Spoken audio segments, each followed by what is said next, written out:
Tema yang akan saya bawakan pada pagi hari ini adalah melayani dengan kasih. Yang terambil dari 2 Korintus 8 ayat yang pertama sampai dengan ayat yang ke-7. Mari kita baca sama-sama ya. 1, 2, 3. Saudara-saudara, kami hendak memberitahukan kepada kamu tentang kasih karunia yang dianugerahkan kepada jemaat-jemaat di Makedonia. Selagi dicobai dengan berat dalam pelbagai penderitaan, sukacita mereka meluap dan meskipun mereka sangat miskin, namun mereka kaya dalam kemurahan. Aku bersaksi bahwa mereka telah memberikan menurut kemampuan mereka, bahkan melampaui kemampuan mereka. Dengan kerelaan sendiri, mereka meminta dan mendesak kepada kami, supaya mereka juga beroleh kasih karunia untuk mengambil bagian dalam pelayanan kepada orang-orang kudus. Mereka memberikan lebih banyak daripada yang kami harapkan. Mereka memberikan diri mereka, pertama-tama kepada Allah, kemudian oleh karena kehendak Allah juga kepada kami. Sebab itu, kami mendesak kepada Titus, supaya ia mengunjungi kamu dan menyelesaikan pelayanan kasih itu sebagaimana ia telah memulainya. Maka sekarang sama seperti kamu kaya dalam segala sesuatu, dalam iman, dalam perkataan, dalam pengetahuan, dalam kesungguhan untuk membantu, dan dalam kasihmu terhadap kami, demikianlah juga hendaknya kamu kaya dalam pelayanan kasih ini. Saudara, saya mendengar cerita di Indonesia, ada seorang ibu naik pesawat terbang, tidak jelas maskapai penerbangannya apa. Saat itu ibu itu membawa koper yang cukup berat. Lalu si ibu ini minta tolong kepada pramugari untuk mengangkat kopernya. Lalu pramugari itu bilang, enak aja, angkat sendiri, emang gue babu loh. Ngomongnya kasar sekali. Saya juga mendengar ada seorang ibu di Indonesia naik pesawat terbang juga. Saudara tahu kan kalau di pesawat terbang kita mendapat makanan kecil dan minuman. Dan mungkin saat itu si ibu ini masih haus. Lalu si ibu minta tambah minum. Tapi pramugari itu bilang, enggak bisa tambah, 1 aja cukup.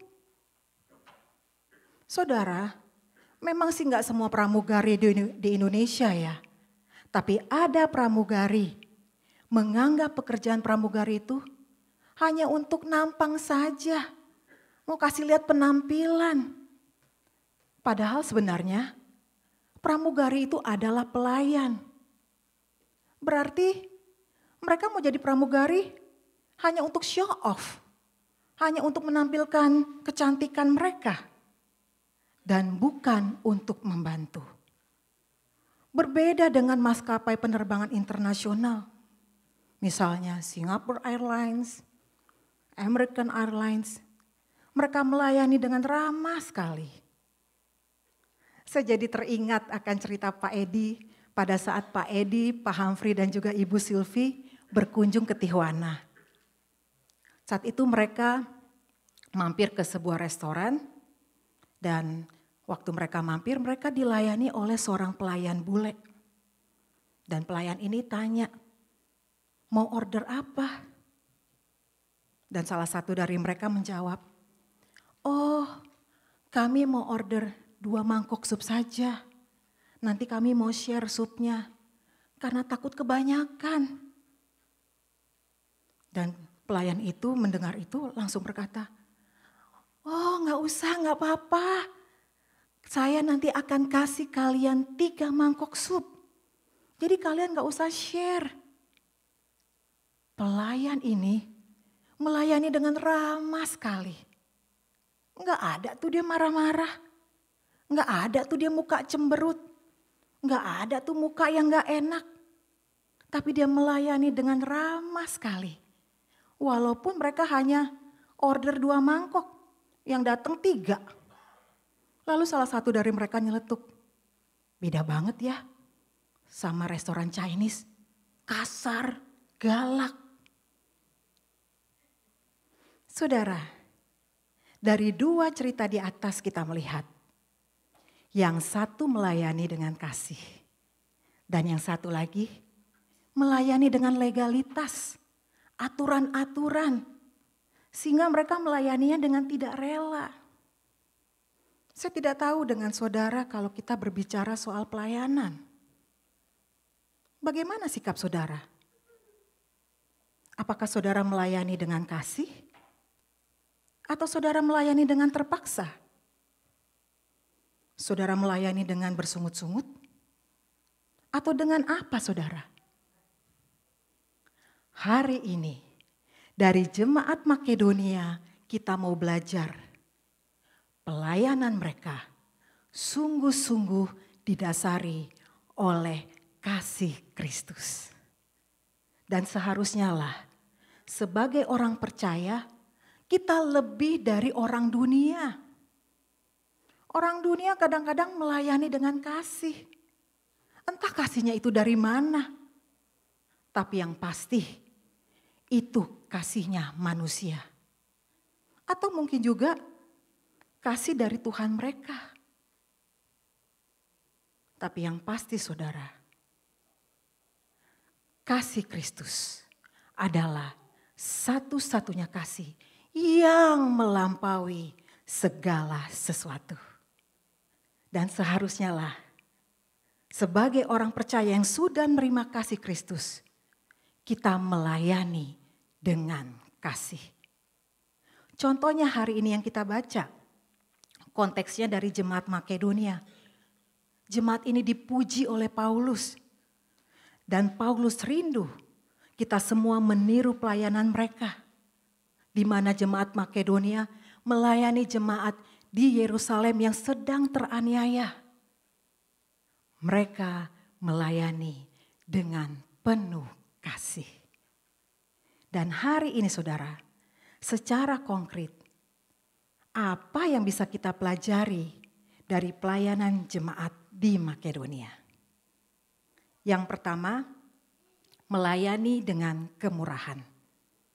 Saudara, kata kemurahan bukan berarti sangat murah atau murah dalam harga. Tapi kemurahan itu adalah sikap hati yang murah. Murah untuk menghasilkan kebaikan. Murah untuk melakukan perbuatan baik yang nyata, yang melimpah, sehingga bisa dinikmati oleh orang lain. Jadi murah itu artinya banyak. Kalau hati saudara murah, berarti saudara bisa memberi banyak. Saudara bisa menghasilkan perbuatan baik yang banyak yang bisa dinikmati oleh orang lain secara nyata. Dan ini kita lakukan karena kita sudah menerima kemurahan Tuhan, yaitu keselamatan. Dan oleh Roh Kuduslah yang memimpin kita untuk bisa bermurah hati kepada orang lain. Saudara, kemurahan adalah salah satu rasa dari buah Roh Kudus. Saudara bisa baca dalam Galatia 5 ayat yang ke-22.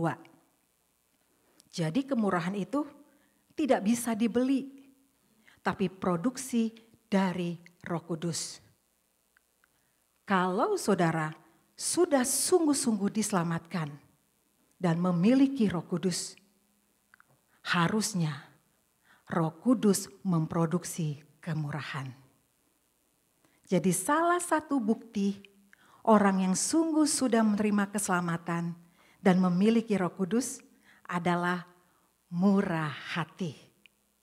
Dan ini adalah konsekuensi logis saudara. Jadi gak mungkin kalau orang yang sudah selamat berkata, saya ini gak punya kemurahan loh. Gak tahu kenapa saya gak bisa murah hati. Gak mungkin saudara, pasti ada. Karena itu adalah produksi dari Roh Kudus. Dan ayat kedua konteksnya adalah, walaupun jemaat Makedonia sangat miskin, namun mereka kaya dalam kemurahan. Dan dalam ayat ketiga ada istilah melampaui kemampuan. Itu artinya tanpa syarat. Mereka betul-betul punya hati yang melimpah. Sehingga Paulus memuji mereka, memuji jemaat Makedonia dengan mengatakan bahwa jemaat Makedonia ini bukan saja kaya dalam kemurahan. Dan ini dia katakan karena jemaat Makedonia memberi melampaui kemampuan mereka. Izinkan saya bertanya, berapa lama saudara sudah menjadi orang Kristen? Sudahkah saudara menunjukkan sikap yang penuh dengan kemurahan, kemurahan hati yang melimpah kepada sesama kita? Kira-kira berapa banyak orang yang sudah menerima dan menikmati perbuatan baik saudara secara konkret? Kira-kira sudah berapa banyak orang yang menikmati sukacita pemberian saudara yang melimpah, yang bermurah hati? Ada seorang pelancong, setelah seharian berjalan, dia sangat lelah. Lalu dia ingin beristirahat. Setelah itu dia mengetuk sebuah pintu rumah. Dan ternyata yang membuka pintu adalah seorang rabi. Dan mereka pun berkenalan. Oh, Anda ternyata umurnya hampir 100 tahun. Lalu Anda agamanya apa? Tanya si rabi. Saya seorang ateis. Hah? Ateis? Dengan nada marah, rabi itu mengusir si pelancong itu dan berkata, saya tidak rela seorang ateis ada di rumah saya. Dan tanpa sepatah kata pun, si orang tua ini atau si pelancong keluar rumah rabi dan berjalan dalam kegelapan malam. Setelah lelaki tua itu pergi, si rabi itu duduk dan membaca kitab suci. Tiba-tiba dia mendengar suara. Anakku, mengapa engkau mengusir lelaki tua itu? Sebab dia seorang ateis, Tuhan. Aku tidak mau menerima seorang ateis berada di rumahku. Lalu suara itu menjawab, aku telah menerima lelaki tua itu hampir 100 tahun. Rabi itu kaget dan dia sadar. Langsung dia bergegas keluar dari rumahnya, mengejar pria tua itu dan membawanya kembali dan memperlakukannya dengan ramah. Saudara, pada umumnya manusia itu bermurah hati, ada syaratnya, cenderung transaksional. Kamu baik sama saya baik sama kamu. Kamu injek kaki saya injek kaki kamu. Cenderung punya agenda tersembunyi. Sebagai orang Kristen, kita tidak boleh demikian. Karena apa yang dilakukan oleh Tuhan Yesus tanpa syarat. Dan dia pun rindu kita bermurah hati tanpa syarat. Selama ini, saudara bermurah hati, saudara berbuat baik, motifnya apa? Tujuannya apa? Jangan-jangan ada maunya. Saudara, jangan sampai terpengaruh. Bahkan bisa berbuat jahat kalau orang berbuat baik kepada saudara. Jadi, berbuat baik itu harus benar. Enggak hanya cukup baik, tapi motifnya harus benar. Kalau saudara memiliki motivasi yang salah dan saudara berbuat baik, itu bisa merusak. Saudara bisa mempengaruhi orang lain untuk berbuat jahat. Jadi sebagai orang Kristen, kita harus hati-hati saudara. Ini bisa double sin. Kita bisa terpengaruh untuk tidak memegang kebenaran firman Tuhan. Dan kita bisa terpengaruh untuk berbuat jahat. Dan bagi yang mempengaruhi, dia bisa membuat orang menjadi orang yang tidak baik, orang yang tidak benar, dan melakukan kejahatan. Ini double sin. Karena itu saudara, mari koreksi diri saudara.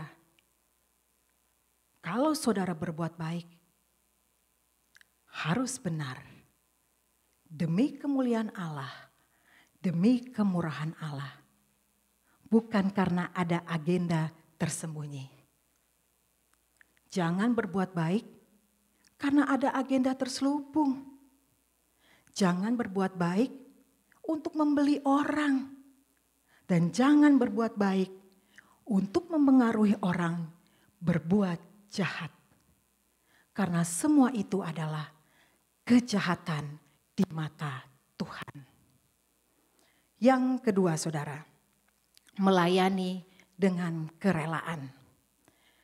Kerelaan berasal dari akar kata rela, yang artinya bersedia dengan ikhlas hati, menerima dengan senang hati, dan tidak mengharapkan imbalan. Biasanya orang kalau disuruh berbuat baik itu dipaksa-paksa, disuruh-suruh, dinasehati dulu, baru mau berbuat baik. Tapi jemaat Makedonia ini beda. Mereka malah minta mengambil bagian. Jadi terbalik kan? Inilah yang harus kita tiru dari mereka. Berbuat baik itu tidak perlu didorong-dorong. Berbuat baik itu tidak perlu disuruh-suruh. Kalau bisa otomatis. Bahkan kalau gak ada kesempatan, minta saudara, boleh gak saya dikasih pelayanan? Oh, alangkah indahnya jika jemaat agensi seperti itu. Nih saya yakin nih, para koordinator komisi akan senang. Karena setiap bulan gak perlu lagi minta-minta ke orang dalam tanda kutip nge-begging. Bisa gak kamu melayani di minggu ini? Bisa gak bantu di tanggal segini? Gak ada orang nih. Saudara, mari kita berdoa agar jemaat IJNC seperti jemaat Makedonia. Yang melayani gak perlu lagi disuruh-suruh. Yang melayani gak perlu lagi didorong-dorong. Tapi dengan tulus, mari malah memberikan diri. Saya mau dong melayani. Saya yakin koordinator kerjaannya udah gak lagi susah. Nah sebentar nih, dikit lagi kan Natal. Kita ada program shoebox. Saya berdoa, semua jemaat agensi berlomba-lomba, rebutan untuk nyumbang. Inilah model jemaat Makedonia. Di China saudara, ada seorang kakek yang berumur 74 tahun. Dia bernama Pai Fangli. Hidup kakek ini sangat sederhana. Karena dia adalah seorang tukang becak.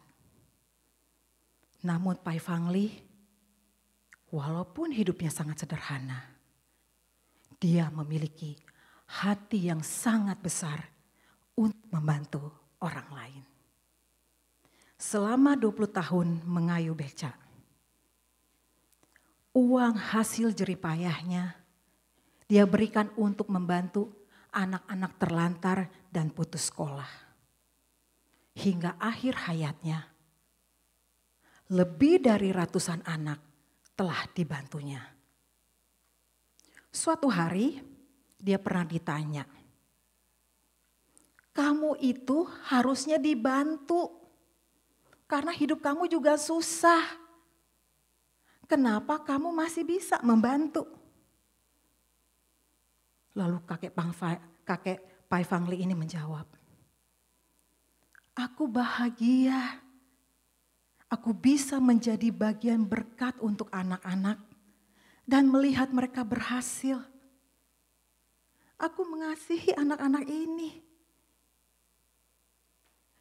Kalau anak-anak ini bahagia, saya bahagia. Itulah sebabnya aku mau memberikan seluruh hidupku untuk mengasihi anak-anak ini dan melihat mereka bahagia. Itu yang kulakukan.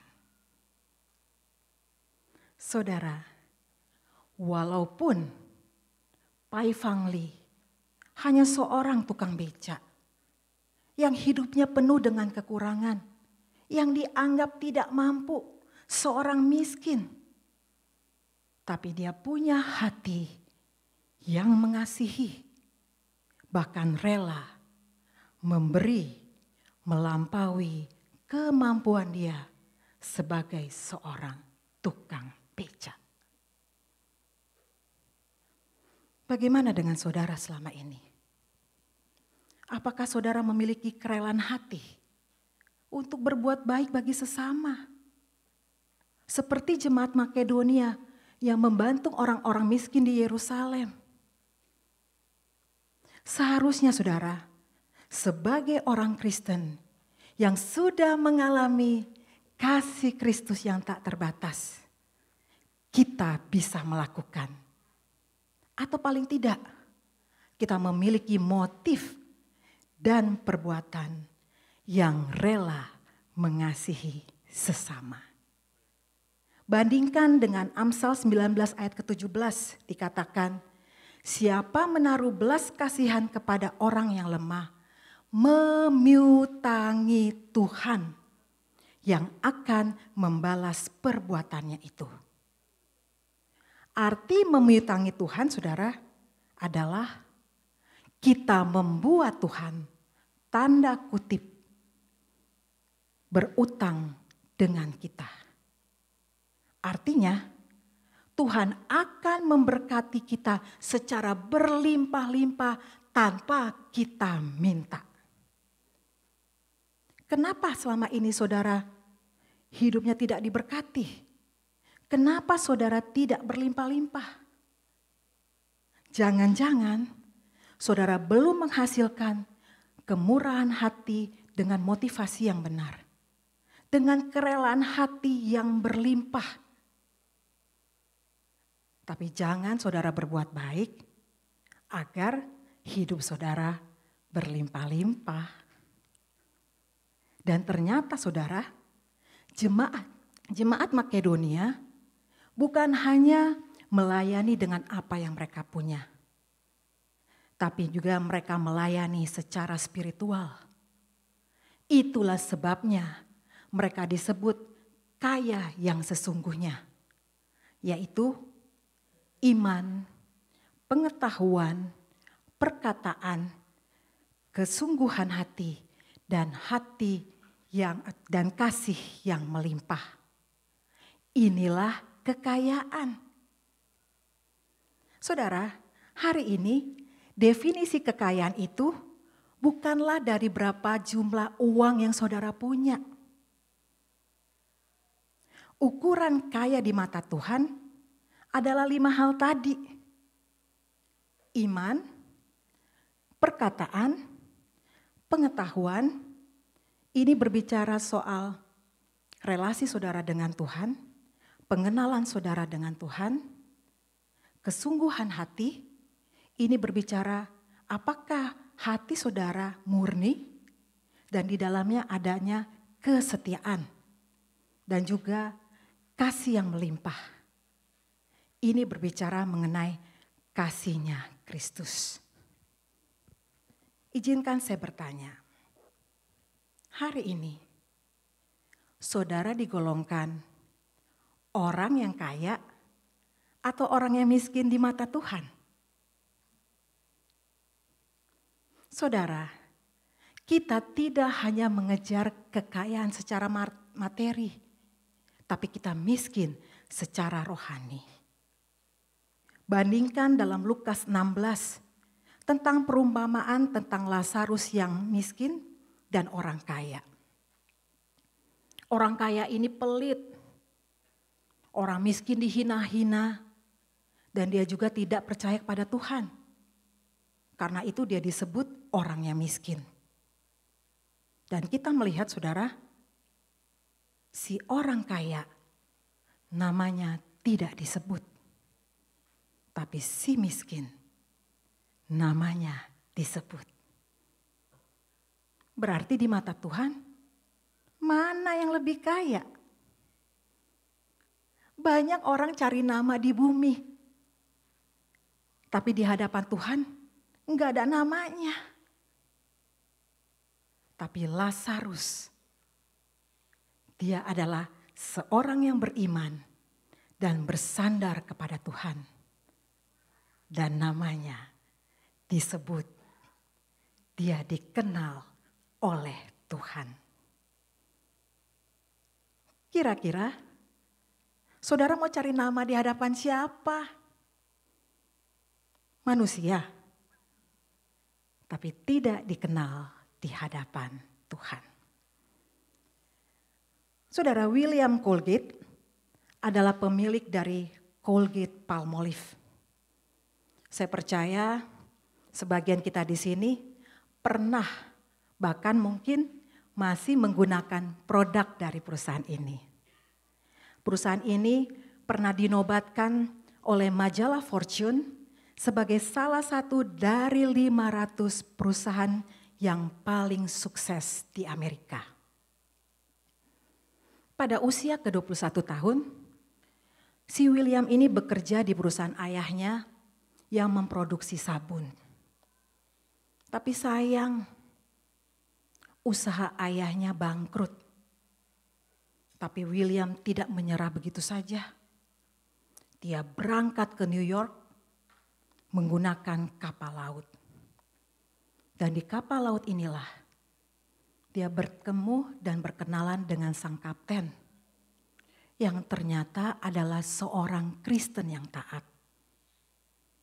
William menceritakan kepada kapten itu maksud kepindahannya ke New York. Setelah mendengar cerita dari William, kapten ini langsung berlutut berdoa untuk William. Dan selesai berdoa, kapten ini memberikan nasihat kepada William. Nasihatnya seperti ini, saya bacakan ya. Engkau akan menjadi pembuat sabun yang sukses di New York. Engkau akan mengalami keadaan yang baik seperti orang lain.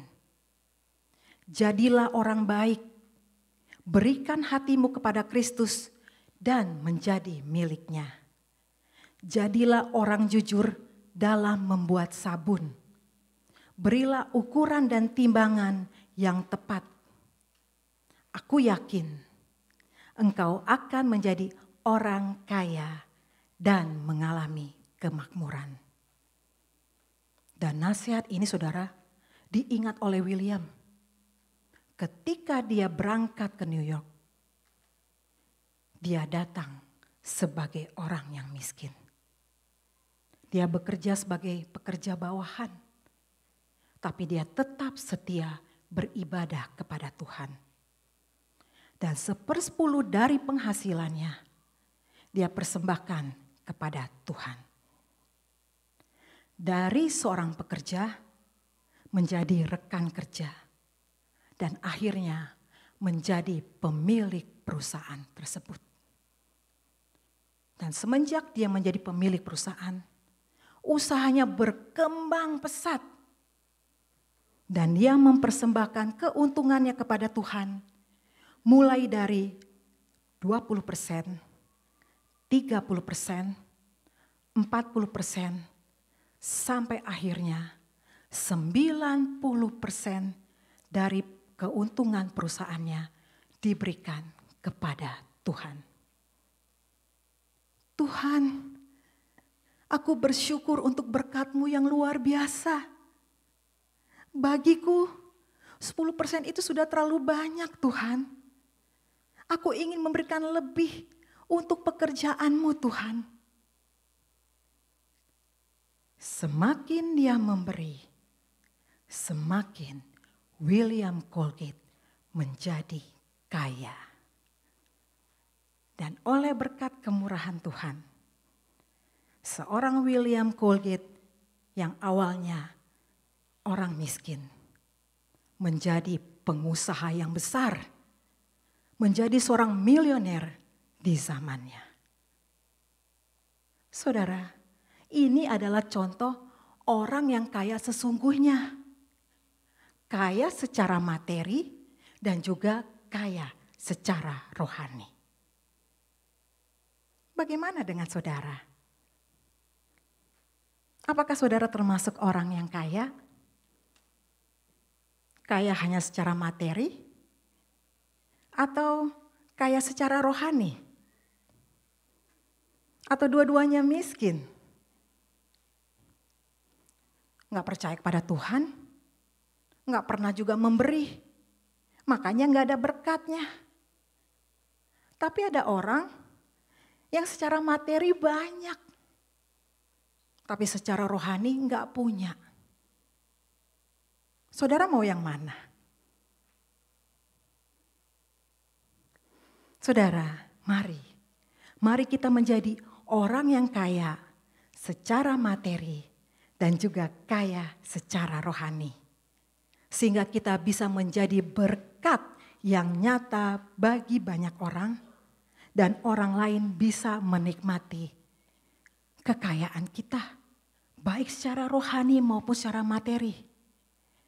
Dan orang itu bisa memuji Tuhan karena pelayanan kasih kita.